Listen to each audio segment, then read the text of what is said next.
Hi there, John, osteopath. This is part 4 of patella problems. So what we're doing today is we've worked through the foam rollers on the quads. We've done some stretches for the quads. We've preloaded the hamstring by doing some hamstring curls, and then we've finally gone into working the quads directly with the hips, doing some banded squats. So we're now going to be moving on to more of the posterior chain. Now, a lot of people love doing deadlifts, okay? Some people hate them. So how can we, oh sorry, train going past. So what can we do today to make this a bit more fun? Well, how about doing a kettlebell swing? If you look at a deadlift, okay, a deadlift is a simple action. You're bending at the hips, a little bit of knee movement, and then come back up again, okay? That's it. A straight leg deadlift, of course, is when your legs are pretty much straight and you're just bending at the hips and coming back up again. And we want somewhere between those two. Now, I understand, of course, that a lot of people, because it's lockdown, they're not going anywhere. They may have a real restricted number of weights they can use. So let's make this a bit more explosive. Let's do some kettlebell swings. It's the same action. You can go for higher reps. Okay, you're really only using the eccentric motion, which is when you're flying up this way. Okay.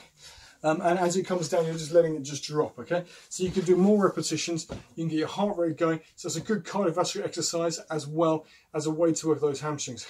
So very simply, get into position, hold your core nice and tight, of course, and what you're going to try and do with this movement is swing through the legs and up and here. Now, you're not going to drive this up with your arms, okay? It's purely from the hip. It's the hip hinge motion, okay? That is the motion there, and it's from your bum.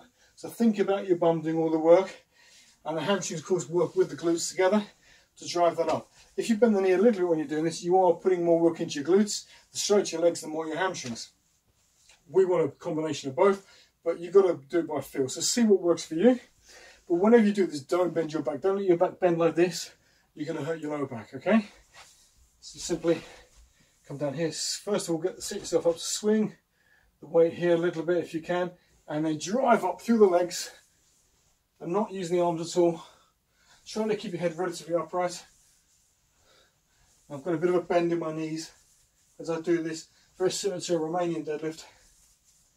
I let the weight go between the legs and then drive it back up again. There we go, right now.